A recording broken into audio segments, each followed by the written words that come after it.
Everybody,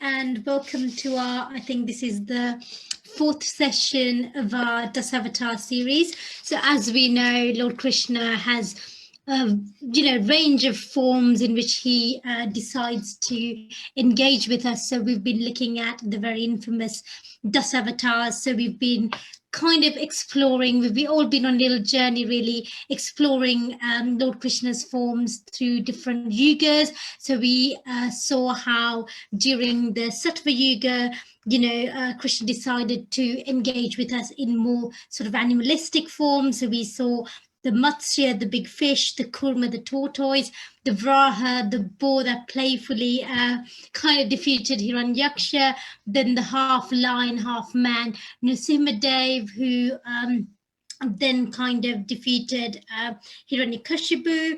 And then we went to the Treta Yuga last week, where we look at the Vamana and Parashurama, so the little dwarf who took like 2 huge steps, in this little agreement with King Bali, and how he kind of very tactfully defeated the demon King Bali. And then Parashurama, the sort of warrior who kind of went literally destroying all enemies of Krishna and enemies of the sort of goodness, so to speak. But today we're going to look at 2 avatars, one in Treta Yuga, the very infamous Lord Rama or Ramachandra. I've got a particular soft spot for this avatar because of the whole Rama Sita sort of story, so I'm very excited to look at this avatar. And the next one actually take us to Dwapara Yuga in the form of Balaram. So, we are the usual, so we know, the drill. If you've got any questions, do post it on the chat. Those of us that are on Facebook, do post any comments or questions you may have on the comment section, and I will be looking at the feed throughout to filter any questions. So I'm sure we've got lots to discuss. So without any further ado, I'm going to hand over to Keshav Madhav Prabhu. Thank you. Hare Krishna. Thank you, Dee. Hare Krishna. Yeah, let's get right into it. We have a lot to cover today, since not only will we discuss Lord Ramachandra and his pastimes and also Lord Balaram, we will also connect to the previous pastime of Lord Narasimhadev. Since today we enter also more in the discussion of the 3 favorite forms Krishna has. We already mentioned before that there is Narasimhadev, Ramachandra, and Krishna, which count as forms that in one sense Krishna likes the most, but also who exhibit the greatest amount of spiritual potency. So we will enter into this discussion, which is called the Para-avashta. Para is a term in Sanskrit which means like supreme, like from Atma and Paramatma. We have Atma, we have the living entity, the soul. Param Atma or Parama Atma is the supreme soul. And there's also Para-avashta. Avashta means like forms or opulences, and Para means the supreme, those forms which are most complete. So there's a whole discussion in the Laghu Bhagavatamrita that we will address today, because it also relates directly to the demons that have been slain in the pastime of Narasimhadev and Varahadev, and also today with Lord Ramachandra. In terms of Ramachandra, I'd like to focus mainly on the appearance, to give more of detail from the Ramayana and how did Ram appear, since Krishna emphasizes in the Bhagavad Gita in the 4th chapter. He says, Janma karma chame divyam evam yuveti tatvataha tyaktvadeha punar janma naitimam etiso rijuna. He establishes that whoever truly understands Krishna's birth and activities as transcendental, it says Janma karma chame divyam, his birth, his activities are divyam or divine. They're not governed or controlled by material energy, but they are directed by his own inner potency. For example, he does not depend on a mother and father who unite, and father gives the semen, mother has the egg cell, and then he has to go through a whole process of material development. This is not true for Krishna. He is transcendental, and he only appears to take a birth as a human being would do. And this is very much emphasized to understand Krishna, that he's not controlled by material nature, he's rather controlling it, so that we also understand when he acts, then when he took birth, that this is not to be considered an activity of a conditioned soul that is influenced by either sattva, raja, or tamas, these three modes of nature, but that it is his own sweet will that is at play here. We hear also, for example, in the Chaitanya Lila, when Krishna appeared as Chaitanya Mahaprabhu, he also stayed way longer than 9 months in the womb of Sachi Devi, and he decided himself when to come out. And he came then when everyone was assembled together and they chanted the Lord's holy names. Then Krishna decided to appear. And also the parents, they didn't have to unite physically. It's always described, you will hear that if it's either it's Krishna Lila, if it's about Vasudeva and Devaki, might be about Sachi Devi and Jagannath Mishra, even about Kashyapa Muni and Diti and Aditi and so on. Always the point is, those are pure devotees which have a transcendental mind or transcendental body, and they receive the Lord actually within their pure mind or heart. It is said a pure devotee carries the Lord. And then also we hear how the male devotee mystically transfers Krishna to the female devotee. So Vasudev to Devaki, and also Jagannath Mishra to Sachi Devi, or Kashyapa Muni to Aditi, and so on. It's always that there is this is called actually diksha or initiation. Term is used that actually the pure devotee hands over, so to speak, Krishna into the womb of the female devotee. Then Krishna resides there and chooses by his own will when to appear and how to appear. So we will focus on that. The scripture that in which we find most of Ramachandra's story is the Ramayana. There are different versions. We particularly use the Valmiki Ramayana. About the sage Valmiki, not much is known. Interesting is that he was a robber before he became the sage Valmiki. He used to live in the forest and plunder whoever passed by. And it happened so that one day also two sages came and he wanted to rob them of whatever they have. They didn't have anything. They offered, though, to say whatever they have on transcendental knowledge, they would give him instead of the gold and silver they did not have.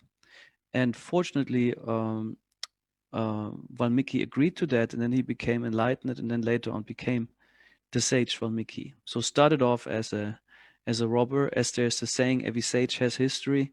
This is true for Valmiki for sure. Also, the age of the scripture is not exactly, you cannot date it back. Some Vedic followers say 800,000 years ago. However, it's difficult since Vedic scriptures haven't been in writing always. They came in the beginning, they were handed or passed on while speaking. There was no writing in that sense, just as came later. So the Ramayana is the story of Lord Ram, which also, of course, reports about his birth and activities. And there's also some parts of it we find in the Srimad Bhagavatam. In the 9th canto, we find mention of the Rāma-avatāra. And yes, so let's start with chanting the glorification.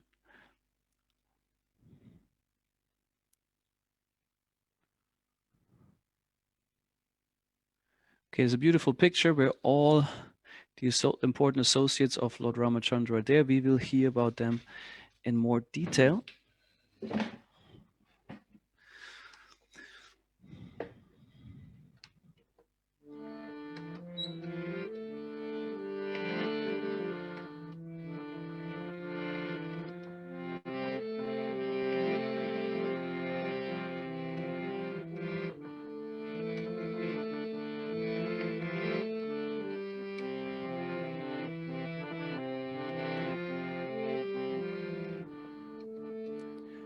Vitarasi dikshurane dikpati kamaniyam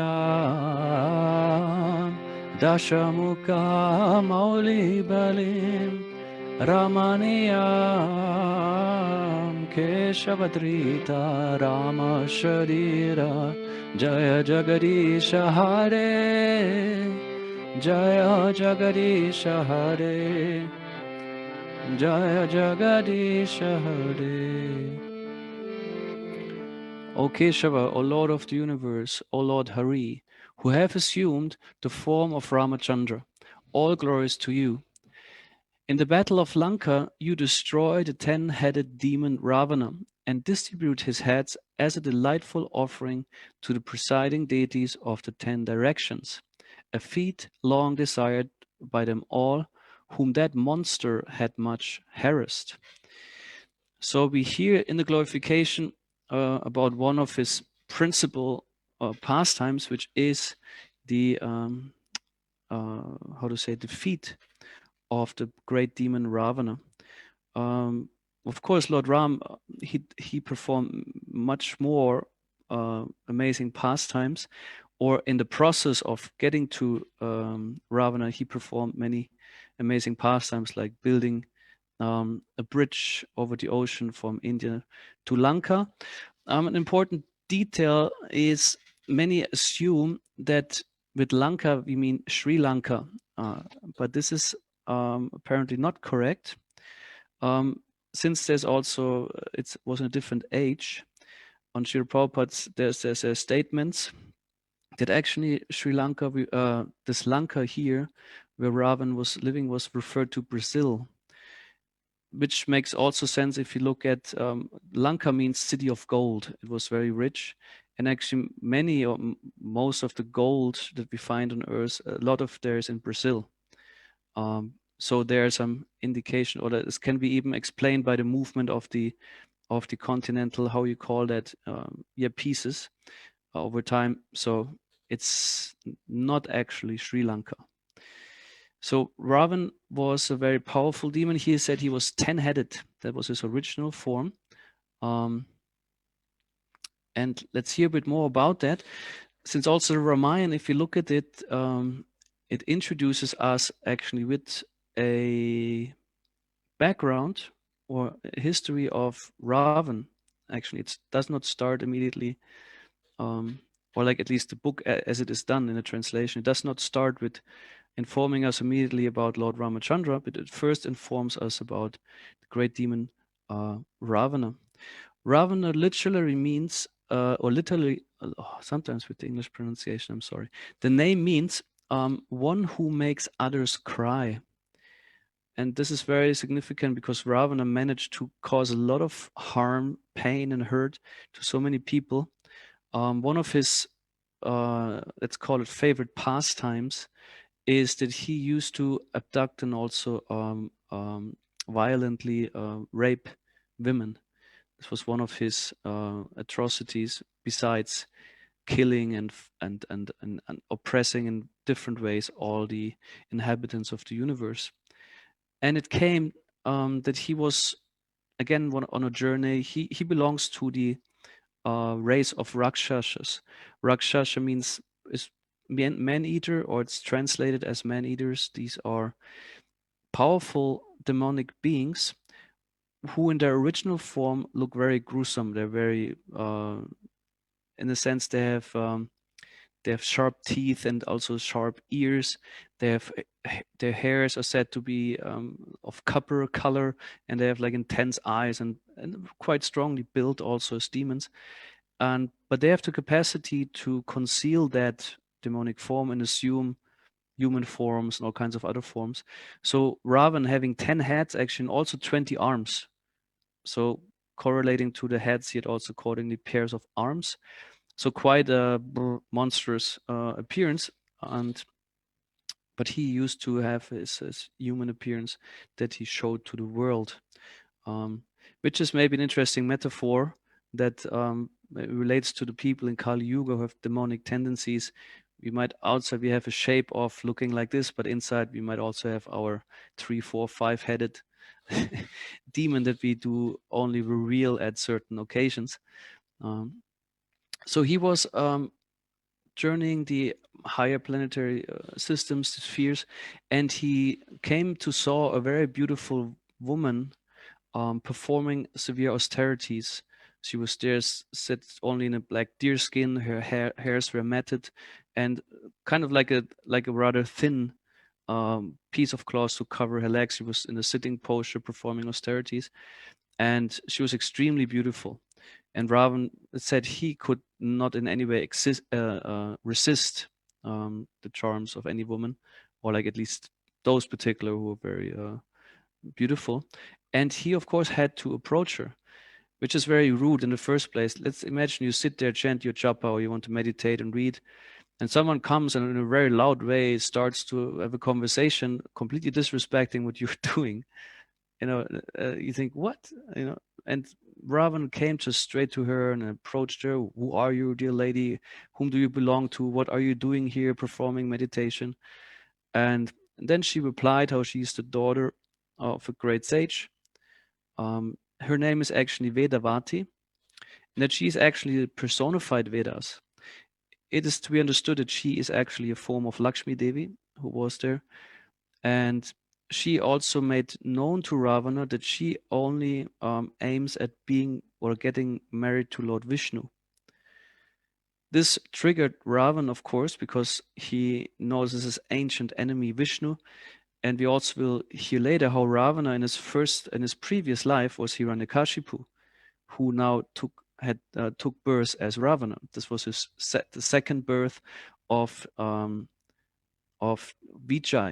Giant Vijay were two doorkeepers, and of course Hiranyakashipu and Ravana are not always giant Vijay.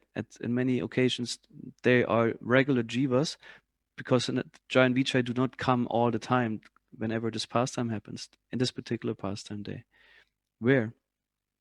So Ravan then, of course, tried to grab her and tried to get her for himself. She refused and said, I'm actually reserved for Vishnu. I have no business with any other man. So he tried to grab her, and of course he could, by mantras and mystic power, get free of that and check Ravan's approach.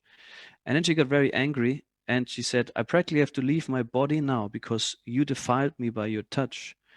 And she cursed him that also a woman that takes, or that she will take birth, or that Ravan's downfall will come through a woman who will be also born in a very pious king's family, and so that he got his first curse.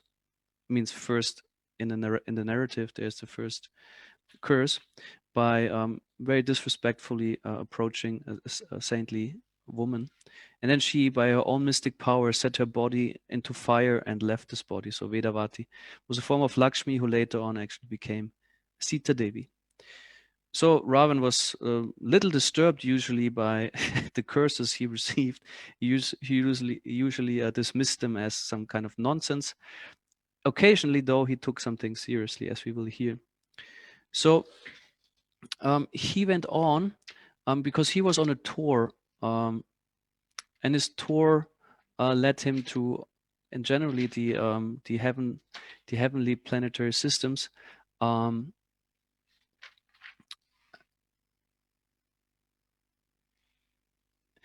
And as he was approaching, he came also to regions that were not accessible. This we also hear when Arjuna was looking for the celestial weapons before the Battle of Kurukshetra.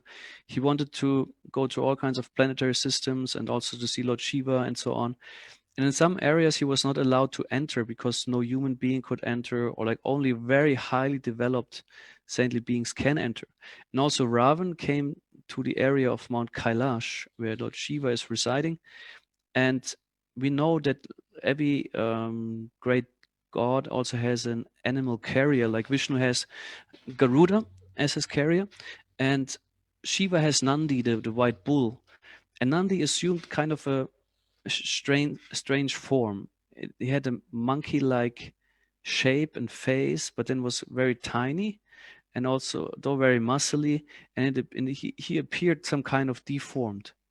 And he was sitting there blocking the way, and Ravan couldn't pass.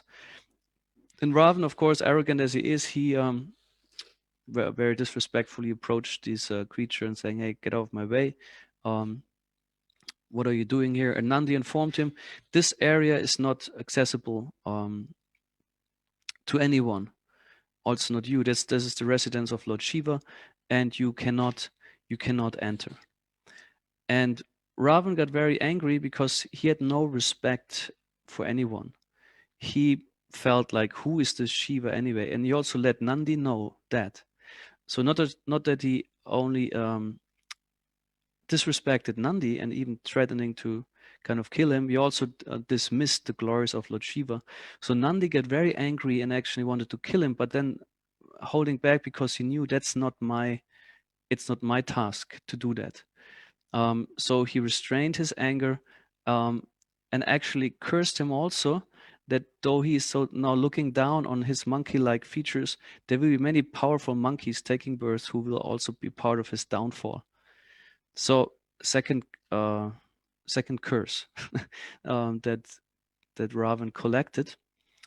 And so he went on, he got very angry about that, and he tried to use his 20 arms to shake the rock that was in his way, actually. And while he was trying to shake this whole thing, Parvati, the wife of Shiva, slipped from her position and had to hold on to Shiva. And she got very irritated and angry. And Lord Shiva shortly pacified her and said, okay, he will receive his share, so to say, of that deed.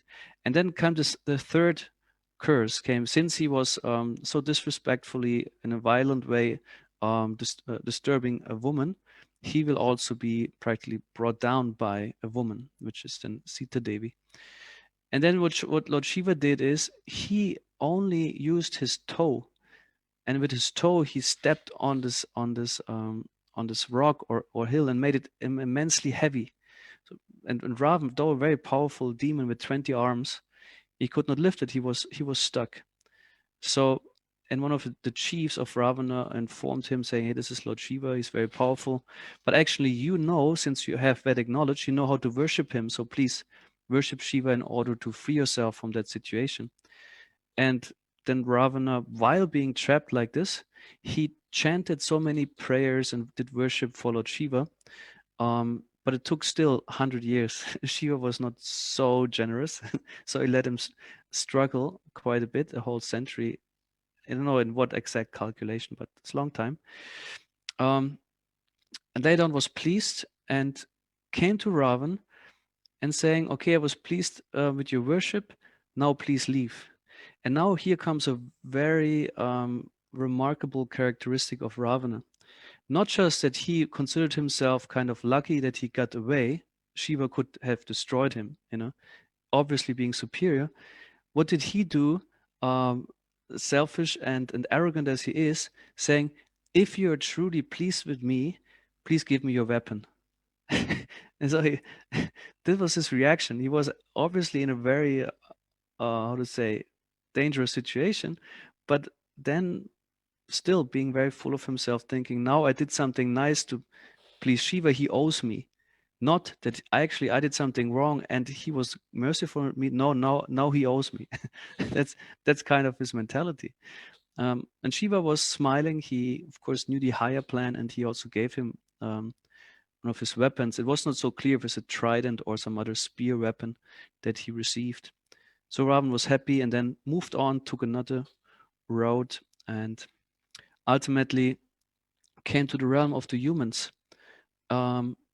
Actually, exactly Ayodhya. So Ayodhya was existing already longer time, and there was at that time the king Anaranya, and he was a powerful king.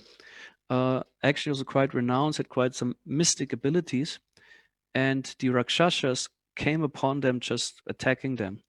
So, but also the soldiers and the king, they were very powerful. They were not an easy enemy to fight.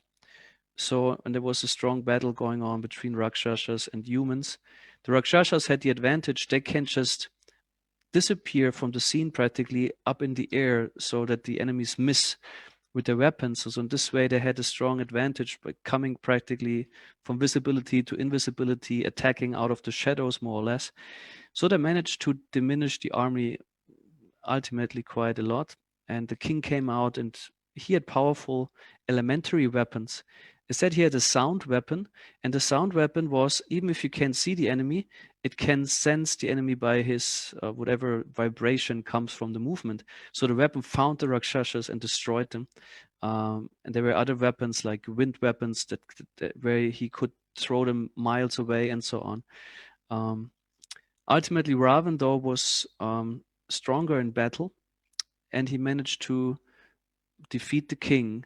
And while the king was laying on the battlefield in his last moments, Ravana was severely also insulting him, uh, letting him down, and like his whole line of kings and so on.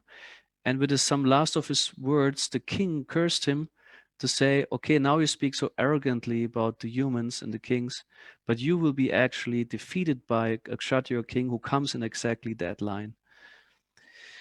So Ravan collected quite a few curses that later on came all true.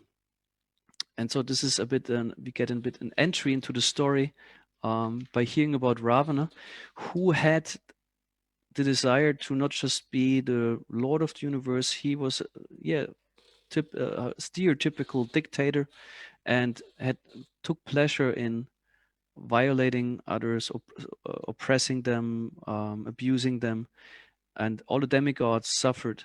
He even tried to kill Yamaraj. We will hear a bit more about that because Narada Muni led him to believe that he could defeat Yamaraj, which has two principal,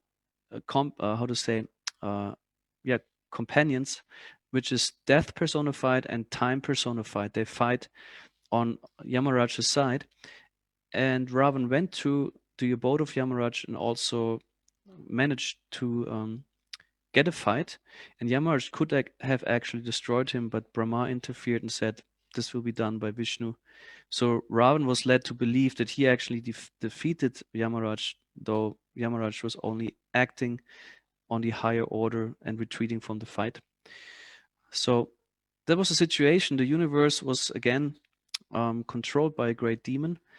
And then the other side, then a bit later, one devotee of Vishnu, King Dasharat, was also in a difficult situation. He had 3 wives, but so far no son.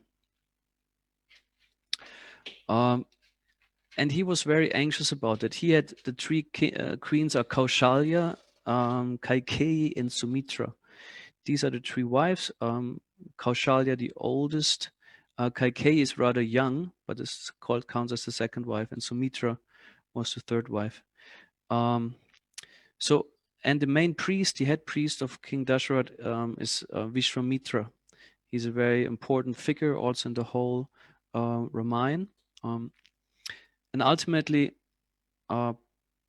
Vishwamitra agreed when the king said, shall I perform some fire sacrifice, some particular sacrifice? Actually, the Ashwamedha Yajna. Ashwamedha is a very powerful sacrifice where actually an emperor establishes his rulership. We heard it before, and I can also tell you, quote to you a bit from the Ramayana, what exactly happens there when such a sacrifice is performed. It is, first of all, a horse with a particular coloration is being sent out with an army. Like in this case, it were 400 generals of Dasharat's army went with the horse, traveling the globe practically. And the rule is whoever disagrees with the rule of Dasharat as an emperor was challenged to a fight. And if there was no fight, it was taken as an agreement that Dasharat will be the emperor. So the horse came back after approximately a year and with no challenge in between. So then the sacrifices could start. And it's called a horse sacrifice. And here it is nicely described what we can imagine by that. After some days, the horse was brought before the sacrificial fire dedicated to Vishnu. Learned priests constantly poured into into it oblations of clarified butter, along with handfuls of grains. So this is a typical sacrifice in the fire. These elements like grains and ghee poured while chanting mantras. Taking the horse by its reins, Vashishta uh, um, uttered a powerful mantra, and the animal fell unconscious. It was immediately placed upon the fire. As the horse was consumed by the blazing fire, those with divine vision saw the soul of the creature rise from the fire, glowing brilliantly, and ascend towards heaven. So that would be the ideal fire sacrifice, horse sacrifice. The animal seems to be killed, and there's the different versions. In this case, we find now the animal was being freed from its animal body and this ascended to the higher regions, got practically elevated.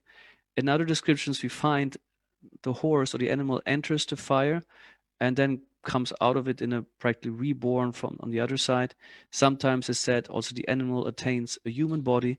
So it's always what happens is in the yajna, an animal receives elevation or blessings. That was a proof that the Vedic mantras work. So therefore, horse sacrifice are not anymore allowed in this age because there are no Brahmins who have the power to chant these mantras properly.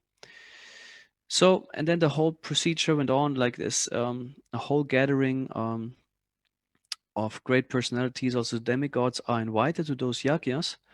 And then Vashishta and a particular personality were responsible for this. And this is Rishvashringa.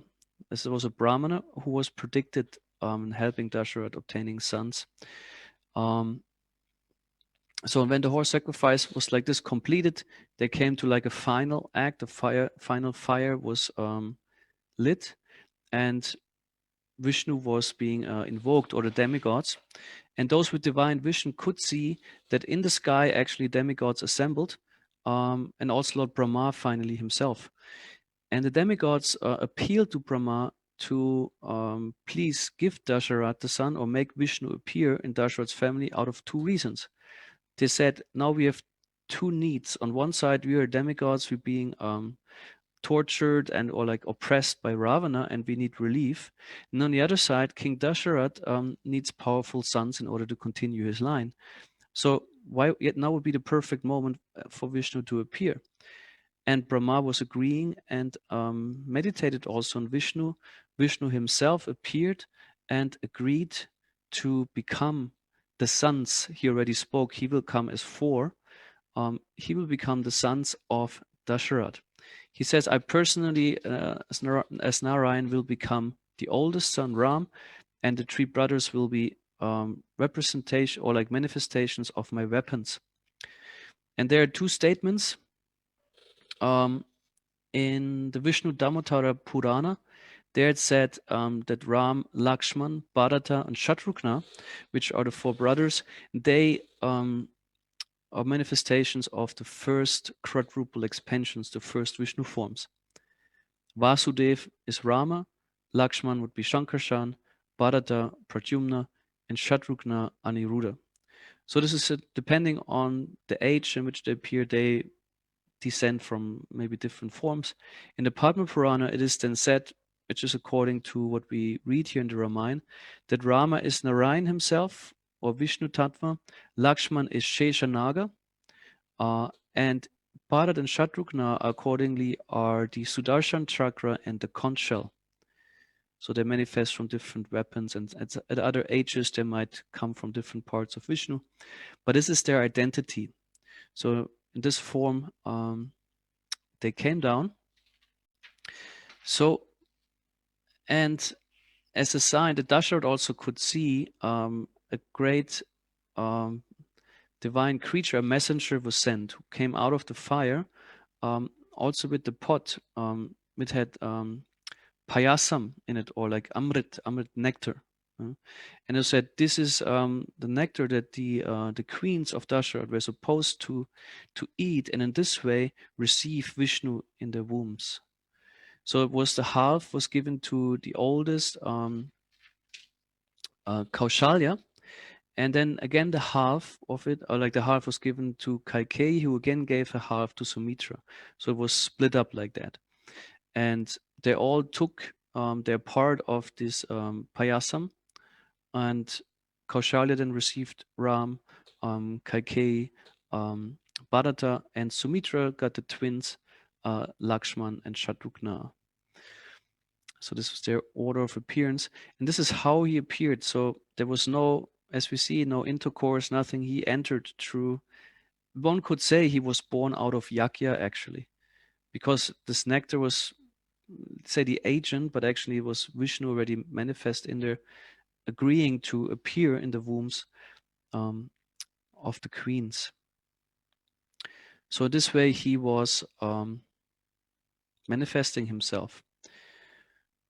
So, and all of them, of course, then took birth, and on the way, certainly there are many pastimes. I will go a bit further from here, that when Ram was also of a young age, I think he was at that time approximately 16, there was also time for him to get married or like seek a queen.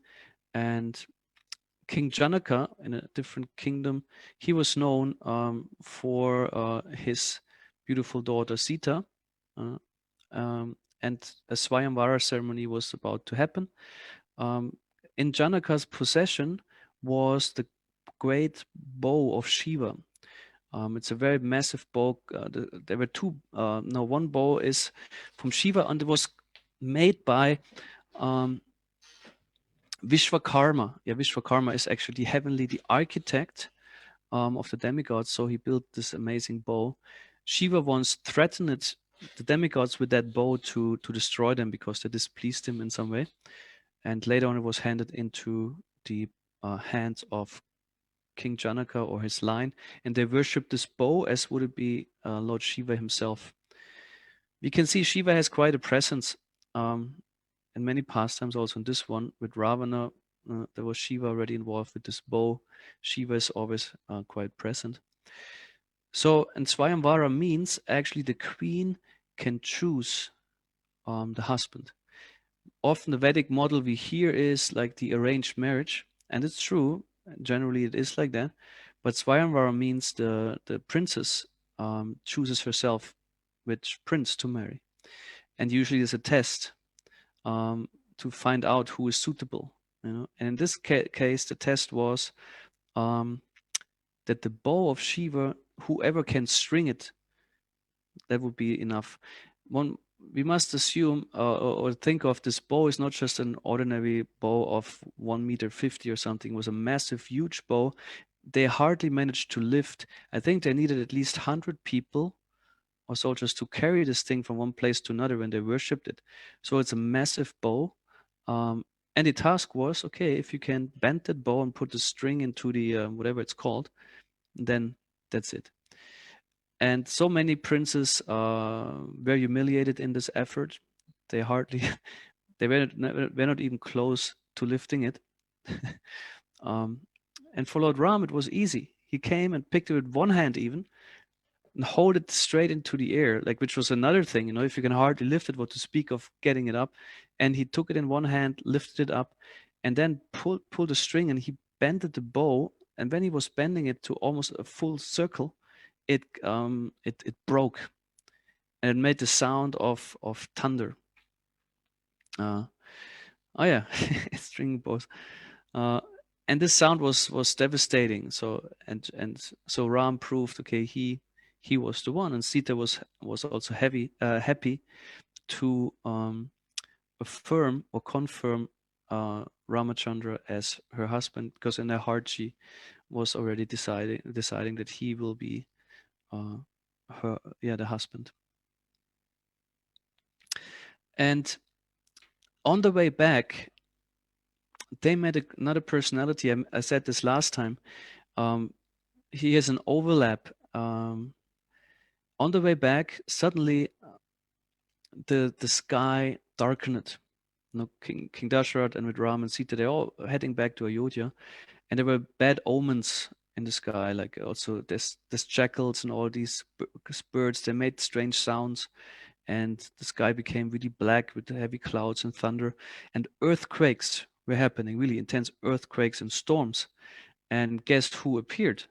Um, Parashuram, because he heard of that Lord Ram stringed the bow. He destroyed even Shiva's bow, and he was driven still by his enmity toward the warrior race.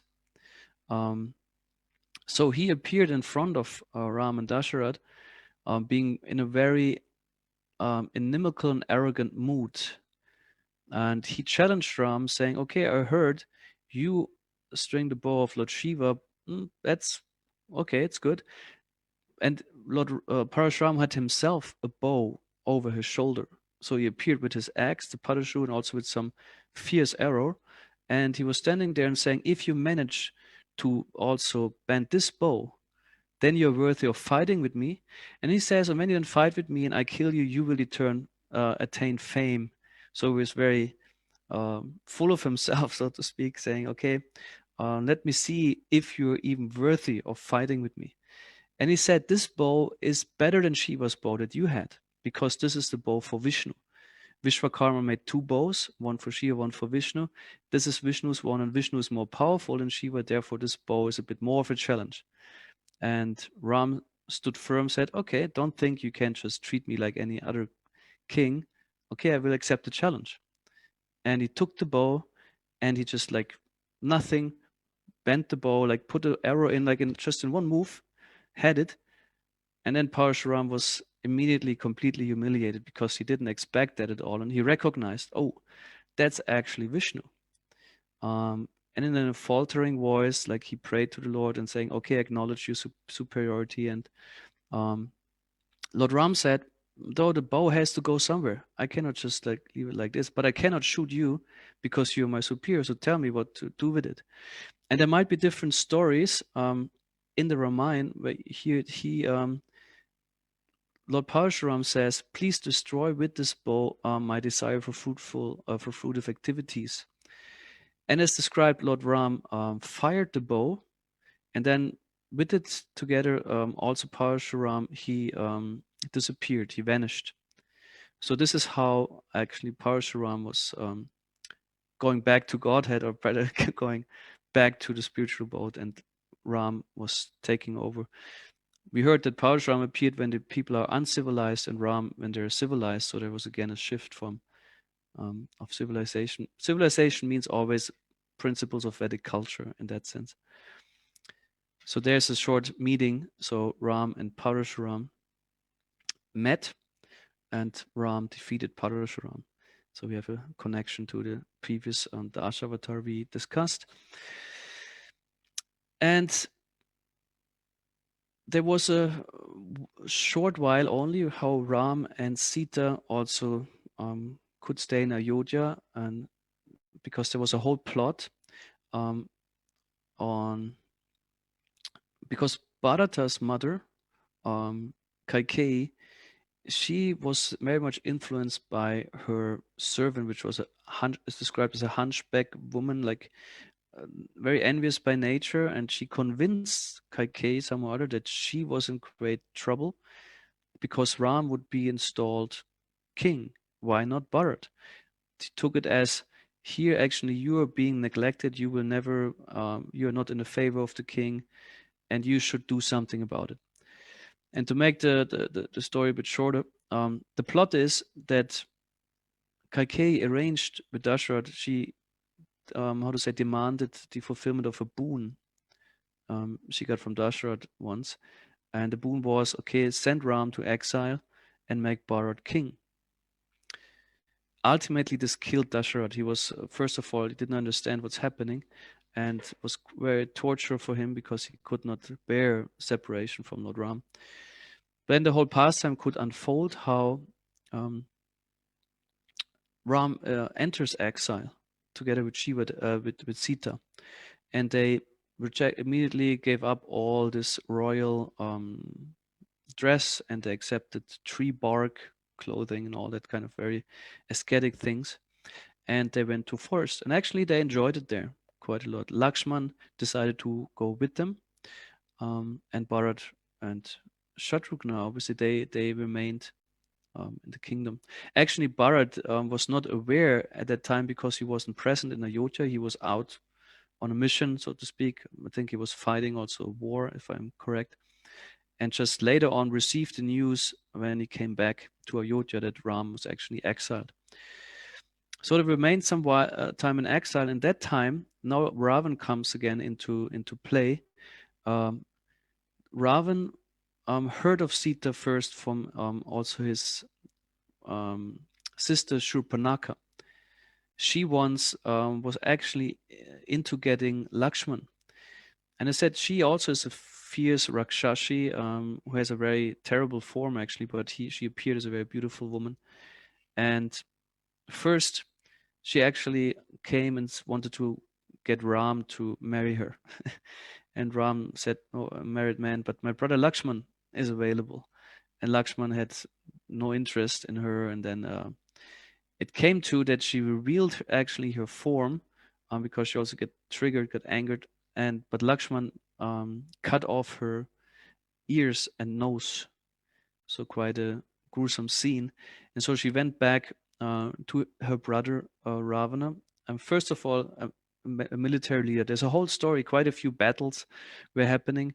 So, but Ravana paid attention to the Sita. He heard about her, and so he decided to come himself and to get Sita. Because also Shurpanaka influenced him, saying that would be a proper wife for you, not for this Ram, and so on. So by some maneuver, some mystic trickery, they managed to get Sita away from her home, which was actually protected by mantras, while Ram and Lakshman were in the forest. So Ravan could manage to kidnap Sita.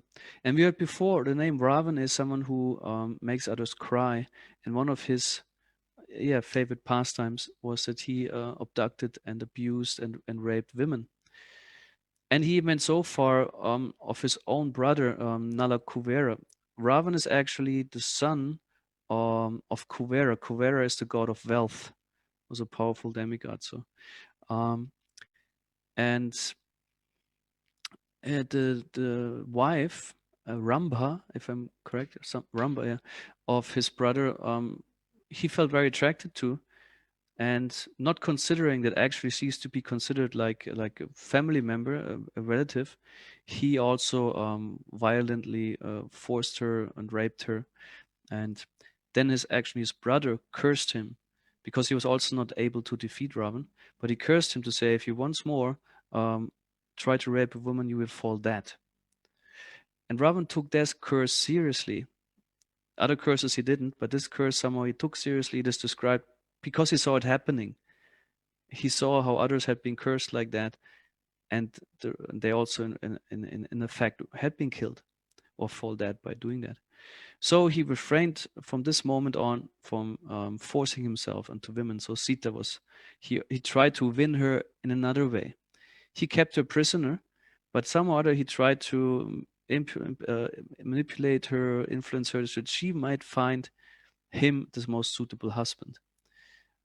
So that was a bit of the story. So he kept her in Lanka, and then there's the whole story how also the monkeys are involved.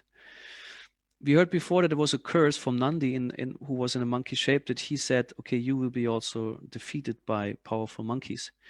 And the head of the monkeys was Sugriva. Sugriva is the general, and one of the powerful monkeys surrounding Sugriva was Hanuman, who is famous as the um, most devoted servant of the Lord, who forgot, first of all, about his spiritual power. He was cursed. This is a monkey nature. Monkeys are, how to say, mischievous. They always have some nonsense. They always like to tease and, um, others. And he once put together, was it the elephant trunk with the tail of a lion or something like that? He always used to do this kind of things. And some sages cursed him, saying, "No, you have no proper use, obviously, for your powers and intelligence. So you will forget about." So he was actually not aware of of his abilities, but got then later reminded by Sugriv of that. He was awakened to consciousness and then performed this amazing feat of jumping over the ocean from where they were from India to Lanka. And then Hanuman managed to set Lanka on fire and so on. And then there's this whole story how they built the bridge. Oh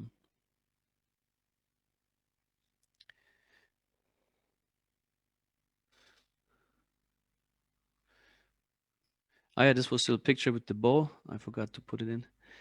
And here we see all the monkeys, they work on building this bridge to Lanka. And even if you go now, maybe someone of you has been to South India. I had been there now twice. And there is a space, I didn't find the pictures yet, but we saw these floating stones. They're actually, when you put them in the water, they literally float.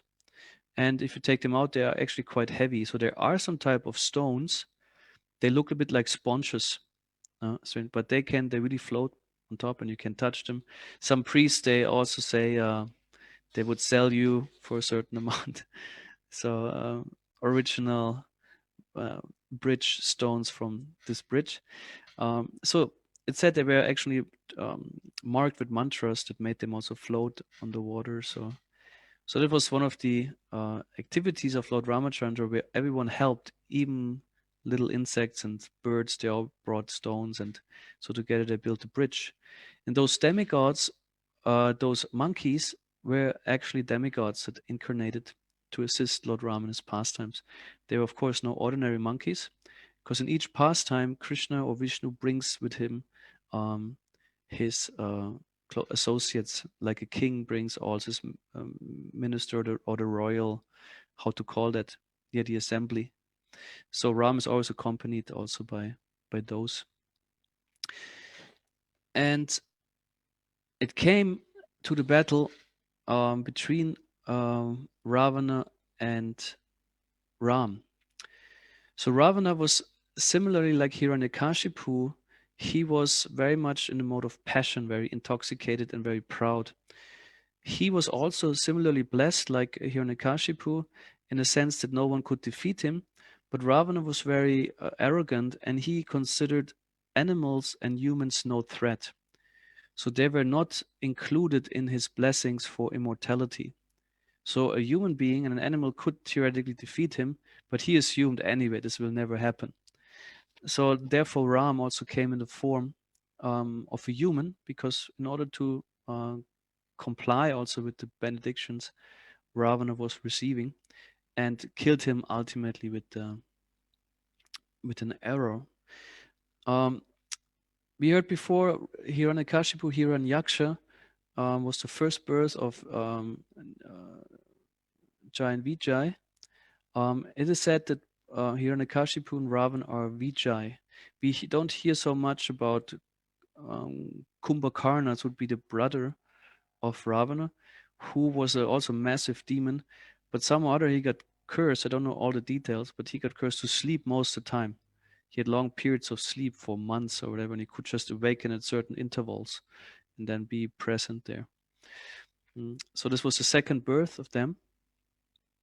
And again, Ravan was defeated by his old enemy, Vishnu. And at this point, I would like to enter with you into an interesting discussion that was being held between, let me just see it. Yeah, by Maitreya Muni. This discussion is to be found in the Vishnu Purana, and Rupa Goswami picks up on that in his Lagu Bhagavatamrita.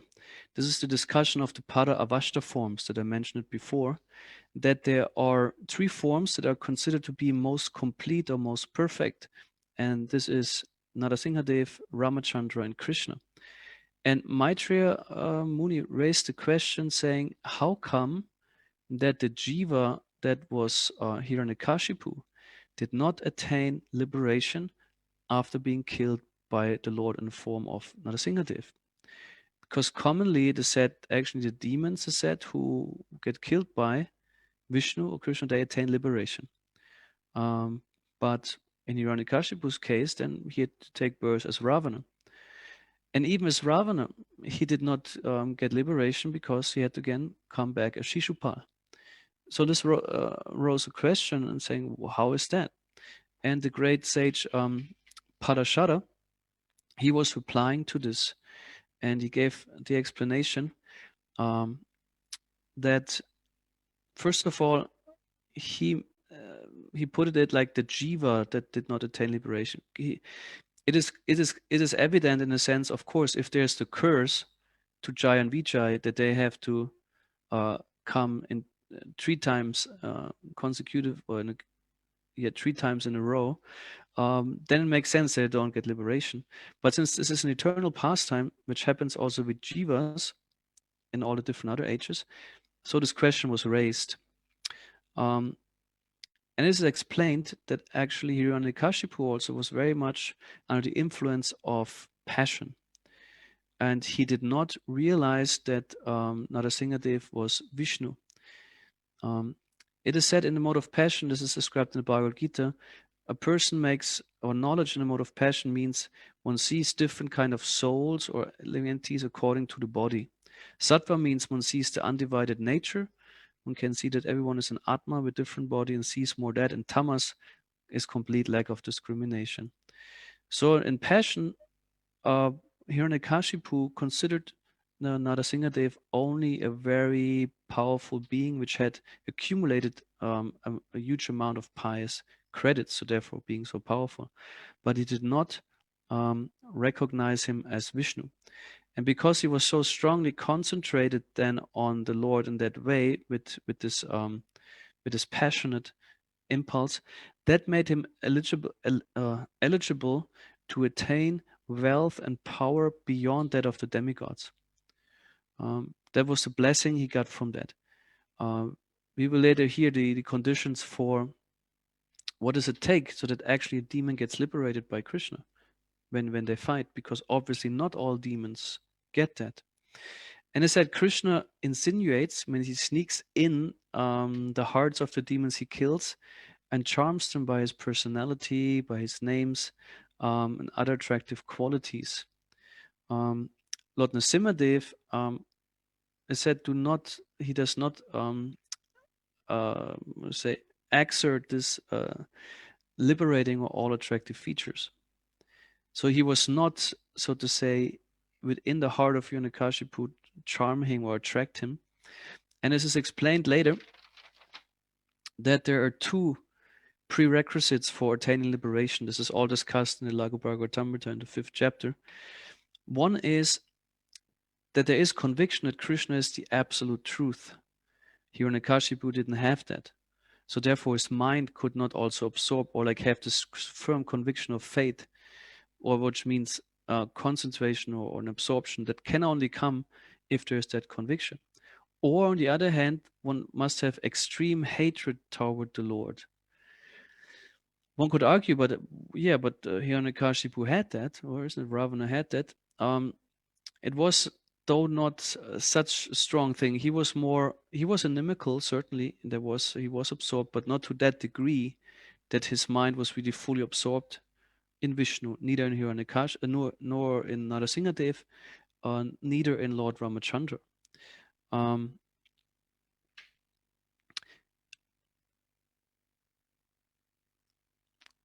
mind, as said, has to have a single resort to which he turns to. Then one can be liberated. This is the principle. If one is fully Krishna conscious, so to speak, in that way, then one can give up this body, and that can be attained obviously by different ways. Also, the simply conviction that Krishna is the absolute truth, or even this negative form of absorption in form of hate. In the case of Jai and Vijay, it is explained like this, that they actually progressively attained higher birth. First, Nrsimhadev brought him great riches and power beyond any what the demigods has. Ravana got the city of Lanka. And then also Shishupal, obviously, he was a very powerful position. And then only after these two killings would understand that also the enmity toward Vishnu could kind of climax. And it said only when Shishupal was very absorbed in the form of Krishna, which is the all-attractive form, he was constantly blaspheming him, insulting Krishna. He was in any way trying to abuse him.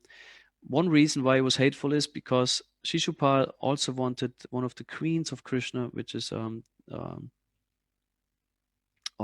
my God, no, Rukmini. She was kind of promised to him, or at least he wanted to strongly to get her, but Krishna stole her at the Swayamvara ceremony. And so there was some enmity in regards to this toward Krishna, but also otherwise. And he was constantly calling him by his names, like beautiful names also, like the lotus-eyed one or the son of Devaki and so on. But he used them more like to insult him. But what happened is, by being constantly absorbed in Krishna's names and thinking of Krishna in his form, Shishupal attained this absorption that is necessary, that Krishna also charms within the mind the demon and makes him actually aware of the true nature of Krishna and of the true nature of the Atma, of the demon. And in this way, the demon can attain liberation, because he is sufficiently absorbed and will be charmed by the Lord, but either by the beauty of his transcendental body or the charms of his names. So in Shishupal's case, this was happening. We might hear about him a bit more than the next time. So this is the Para-avashta discussion. It's an interesting discussion where where it is established that the different forms are like this, that the Swayam Rupa, or Krishna's original form, is the most attractive, and is actually the only form who also gives the liberation. The Krishna gives the liberation. The other forms did not give the liberation. Ramachandra didn't give it, and Narasimhadev also didn't give it. All right. Can I have to see a bit on a timetable?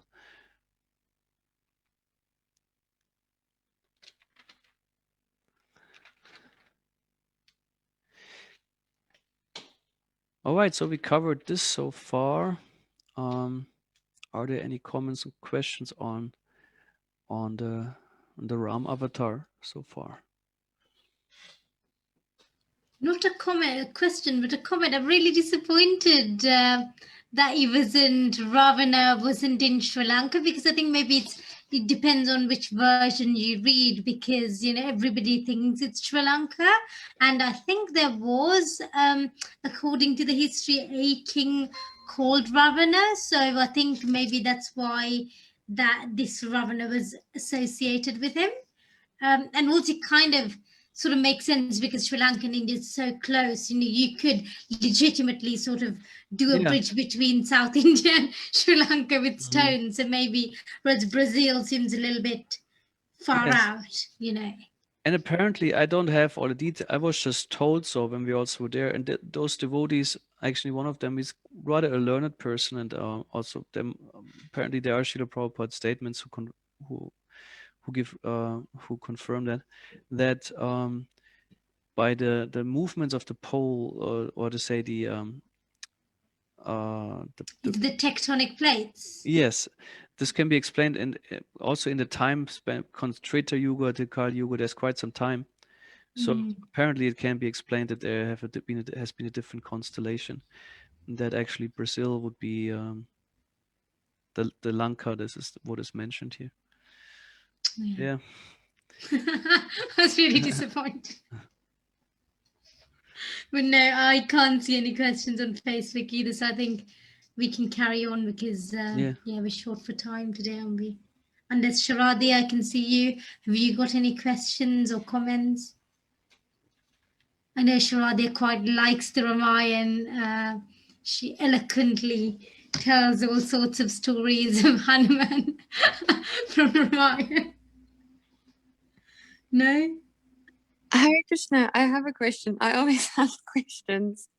So My question, Prabhu, is about Lord Ram, and how, if you could elaborate on how he displays like more of Krishna's characteristics than some of the other avatars. Like we know Krishna is like, you know, the most complete form of Godhead, but Ram is like, you know, almost as complete. So can you just differentiate like what makes Ram different from, you know, so many other avatars? And then another question is, why in many places in India is there a preference for Ramachandra over Krishna? And I mean, Ramachandra is not like a, even like for European scholars, he's never been a questionable character. Mm-hmm. Mm-hmm. Yes. Okay. Also, two parts. One is what is the different or the particular characteristic of Lord Ram, and why in India we find some devotees preferring Lord Ram over Krishna. The characteristics are, yeah, as explained in the discussion of the Para-avashta forms. He first of all has, yeah, compared to Narasimhadev, for example, he has a full human form and exhibits a different type of pastime. Also, when he, in my understanding, when we hear about how Ayodhya, how his relationship with Dasharat and his mother and brothers is, there's again, of course, one distinguishing feature is always the sweetness of the exchange. And is that one of the features Krishna has in comparison to all his forms, that the sweetness of his pastimes is the highest. So the Vrindavan Krishna with his Vrindavan pastimes is the sweetest. And accordingly, of course, if you go down, like in terms of the forms, Narasimhadev's exchange, there is also sweetness, not when he's angry, of course, there's anything else, but there's no sweetness. But for example, when Prahlad managed to calm down Lord Narasimhadev, which anyway, the story is sometimes a bit difficult to understand when we hear that Lord Narasimhadev took a year to cool down, therefore has his yoga Narasingha position, and just in the last month opened his eyes.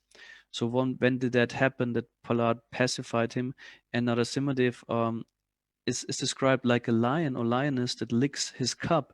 So also Narasimhadev was actually licking Prahlad Maharaj affectionately, like a parent, like a lion would affectionately take care of his offspring. You know, so we find some sweetness there. In Lord Ram, this is certainly to a much bigger extent. There's no animalistic form involved in Lord Ram. Ram is like it's human, and it's said that actually humanity is Krishna's favorite place of staying.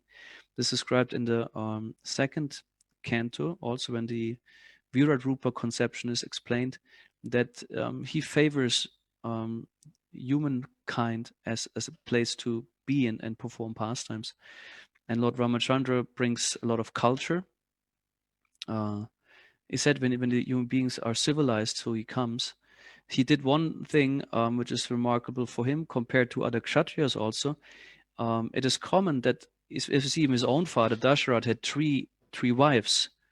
And this was not only because they were so lusty.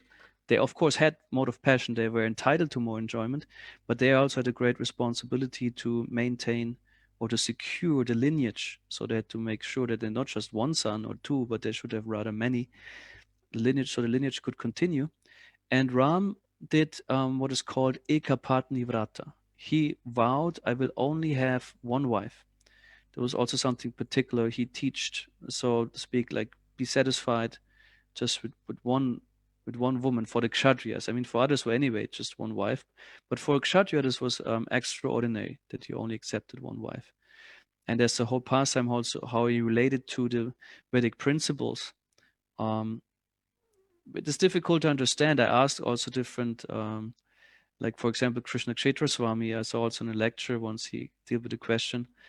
Ram rejected Sita ultimately, based on, let's say, gossip actually of some low-class person who considered that he had kind of a fight with his own wife and saying, I'm not like Ram who takes a woman back who had been at the house of another. Because Ram was in disguise and he wanted to see how his people doing or talking. And Sita was abducted by Ravana, and though she passed the test, it was an intense test, you know, like if she would be still truly chaste and pure, she can walk through the fire practically. And she did. Otherwise, she would have burned. When there's this, the acharyas explained that actually there was this form of Mahamaya, which was presented to Ravana, and he actually never got the real Sita, which is Yoga Maya. So and the Mahamaya stepped into the fire, and Yoga Maya came out. And so everything was actually fine. She passed the test. At the same time, Ram then later on rejected her, which is puzzling. And I had never heard the explanation is puzzling for many. This is some of the mysteries of the pastime. One aspect of the Ramayana is explained as dharmic, what are the codes of religion and ethics. But the other part is lila, the internal pastimes, which we do not understand why this and this happens. So I think Lord Ram has, in my understanding, at least more complexity also to the relationships he displays. That would be to the first part what I can say. And then to the other part, you mentioned why is there like so many accept Brother Ram than Krishna. This is something in South India is very much dominated, let's say, or like at least very, very prominent is the Sri Sampradaya. In the Sri Sampradaya, of course, Vishnu is central. There is knowledge of Krishna, of course, but he's not considered, there's not Krishna's two Bhagavan Svayam.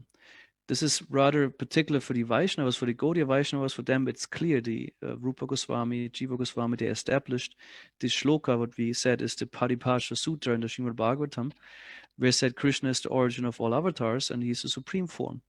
That is clear to us, but to the Sri Sampradaya, they see it differently. They rather, their heart is with Vishnu. As, for example, Hanuman also knows about Krishna, but he will never go for Krishna. He will go for Hanuman because he's a Ram Bhakta. This is where his heart is, where his bhav is. But another important detail is we know that the original Krishna, actually, that we see in the Vrindavan pastimes, he only comes once in a day of Brahma. And the question would be, but if in the other, in the yugas, there's so many yugas in a day of Brahma, 1,000, so he comes actually all just in 1,000 yuga cycles once. Who is that Krishna in the other yugas in a day of Brahma? And there's explanation that actually this would be a form of Vishnu then. And in the Laghu Bhagavatamrita also this is being discussed, this whole topic, who is coming from who, and the different understandings in different sampradayas or parts of India might be. So it's actually, in a sense, legit to consider Krishna as an avatar of Vishnu in other yugas. There is a Krishna form which actually then originates from Vishnu, but the original Krishna comes only once in one day of Brahma, and he's the supreme form also from whom Mahavishnu is coming from. But then in different schools and traditions, I think the viewpoints are a bit different. And this is what I understood so far. Thank you so much, Prabhu. That was a very fascinating answer. I really appreciate the idea that, that Krishna only comes in his original form, in certain yugas, and the rest of the time, Krishna is actually like a Vishnu avatar, because that helps us to be able to synchronize the different opinions of the different Vaishnava sampradayas. So it makes more sense. Now, thank you very much. Hare Krishna. Okay, I see we advanced very much in the time. So I'm wondering if we shall still continue with the Balaram-avatāra, maybe do some bit of overtime, or like how those who are now in the Zoom meeting, what would you prefer? I don't know, in the Facebook, maybe if there's someone wants to comment or like say what if they would have time, or like if they feel, oh, we need to go and we cover next time. Maybe I think we should probably cover next time, because I don't want us to rush saying, Mhm. oh, we'd go 10 minutes over and just not cover bits, because I think Balaram is also another kind of favorite avatar, isn't it? Mhm. Yeah, probably. Yeah. Since also, yeah, next time we would have to cover Buddha and Kalki. And Buddha is anyway, there's not much as far as I found for the Buddha avatar. One could, of course, speak a lot of philosophy, impersonalism, personalism, and could go that way. Would be a bit away, of course, from the actual intent to speak the kata about the forms. So we could probably cover then also Balaram and Buddha and Kalki in one session.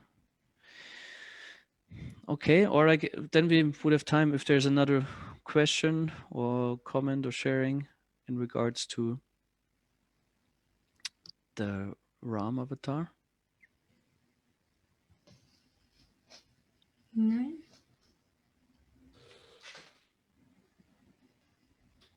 Thank you.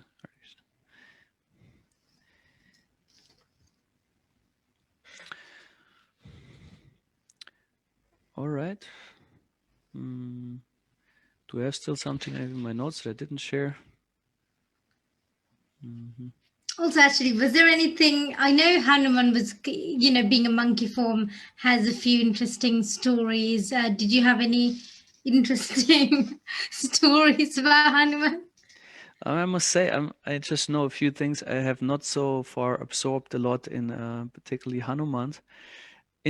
Yeah, maybe it's always nice to know a bit about how they are connected in terms of family. We know that Hanuman is also son of Vayu, therefore very powerful. Vayu is the god of the air and is about strength. And we know, of course, that also Bhima is a son of Vayu. And Hanuman can appear obviously also in different yugas. He has his own body apparently, because though from the Treta Yuga, he appeared then at the end of Dwapara Yuga when once Bhima was making his way through the forest, and Bhima was said to have 10,000, the strength of 10,000 elephants naturally. And then he was even enhanced by how once Duryodhana wanted to poison him, and the poison took a very long time. There was a huge cake. Bhima is one of the names, is he's a ferocious eater. I forgot the Sanskrit name. Is this Vikrodara perhaps? Yeah, someone who eats massively because it is strong digestive fire. So, but then when the poison took effect, he fell unconscious, and Duryodhana and some of his brothers, they bound him and threw him in the Ganges. And then he was floating in some nether regions of the Ganges and came to the Nagas, the snake beings. And the snakes, of course, considered this as an enemy coming in, and they went there and bit him all over his body. And interestingly, the poison of the snakes counteracted the poison of the cake. So Bhima ultimately he awoke from this coma, so to speak, and then he started to slay all the snakes. And it was very. And then Vasuki, again, we heard about him. The king of snakes came and pacified everyone and said, "Oh, wait, this is Bhima," and he was welcomed. And he was offered the nectar they have, also some kind of very powerful nectar, which made Bhima then again another 10,000 times stronger, like with immense strength. So it was for Duryodhana very disadvantaged. He tried to kill and minimize Bhima, and then Bhima turns out to be more strong from that incident. So in Bhima once, but this is a very powerful man, and he walked through the forest and he could just crush a tree with his shoulder walking by. And he met on the way, once was a strange creature lying on his way and blocked his way and didn't allow him to pass. And Bhima was also someone of a bit of a hot temper and little patience. So he quickly got kind of aggressive and angry, saying, "Hey, why do you block my way?" And he tried to move that creature, but he couldn't. Though Bhima is an immensely powerful being, he could not move this one, and there was nothing he could do. And he was astonished. And then this creature revealed to himself to Bhima and said, "I'm Hanuman," or "I'm your brother." And so in this way they met. I don't know all the details, but it just stayed in my mind. It was an interesting story how Hanuman paid a visit And he was even present then with the Pandavas. He was also asked whether to, maybe it was even that incident. I don't know if I connect now all the dots accurately, but since he's a powerful being, his support would have been much appreciated in the battle. But he said, I will not directly fight. He had, like the monkeys, if you hear them, they have terrible cries. You know, when they make sounds. Actually, also we will hear with Balaram the story when he killed the gorilla Dvivida, who was an associate of Sugriva, which was the leader of the army monkey of Lord Ram. And they make this intense sounds also. When you hear monkeys, they can make quite some noise, and it can be terrifying also. So and Hanuman actually agreed, I will be there on the banner of Arjun's chariot with his symbol. So there was on Arjuna's chariot, there was a symbol with Hanuman, and he would utter his terrible war cries. Every warrior has his particular cry, or his sound, however you speak it, his taunt, which stroke fear into the hearts of the enemy. So Hanuman was then also present in the battle of Kurukshetra with his war cries. That something comes to mind. Cool. Thank you, Prabhu. Hare Krishna. Prabhu, can I share one short little pastime of Hanuman? Hanuman is one of my favorite characters from Ramayana. So at the end of the whole, basically the whole epic, then Lord Ram is like thanking, different, different of these, it's like different people in the army. So they're all monkeys. So he's thanking them in different capacities. And Hanuman's relationship with Ram is that, he's a servant. So that's like the rasa. So they're not even friends. He's just like his servant, but still, his love for Ram has no bounds. There's actually two pastimes, but I'll make them short. So the one is that he actually, he says to all the different monkeys, like, you've done this for me, so I'll give you like the kingdom, and I'll give you this, and I'll give you that. But then when he comes to Hanuman, then he says, that famous line, he says that, there's nothing I can give to you to repay the service that you've done. And then he says, so, I'm just going to give you myself. And then Hanuman actually asks for a hug, and he hugs Hanuman. Mm-hmm. And that is like, for Hanuman, that's like the perfection of his existence. And then later, Hanuman is given a string of pearls that is from Sita Devi. So immediately when he gets these pearls, he starts biting it, because he's a monkey, so he has all these like kind of monkey kind of characteristics. And then everyone's like, Hanuman, like, what are you doing? That's very valuable jewelry you got from Sita Devi or stuff. Like, why are you biting it? And then he says, but everything is useless unless it's got my Lord Ram and Sita Devi inside of it. Otherwise it's useless. And then they laugh at him and they say, but Hanuman, what about your own body? So are you going to say your own body is useless because it doesn't have Ram and Sita inside of it? And then Hanuman immediately, he just looks down at his chest and he rips open his chest. And then within his heart, there is Lord Ram and there is Sita. And then that like shows like, that is how deep his love is for Ram and Sita, that it's not only the super soul, that's manifest within his heart, but it's the actual form of what we call the Ishtadev, like that form of the Lord that is the dearest to the devotee. He's actually got like Ramachandra and Sita manifested, right within his heart. So he's an extraordinary personality. I hope we can have some just Hanuman Katha one day, maybe on some special Hanuman's appearance day. Thank you. Hare Krishna. Yes. All right. Then, next Sunday we will have another session on Dash-avatars and conclude with that session. Then continue then from Tuesdays, or not just immediately next Tuesday, but the week after, on Tuesday in the evening, and address other avatars like Shaktivesha avatars and so on. Okay, thank you very much for participating, listening, and wishing you a nice Sunday. Hare Krishna. Hare Krishna.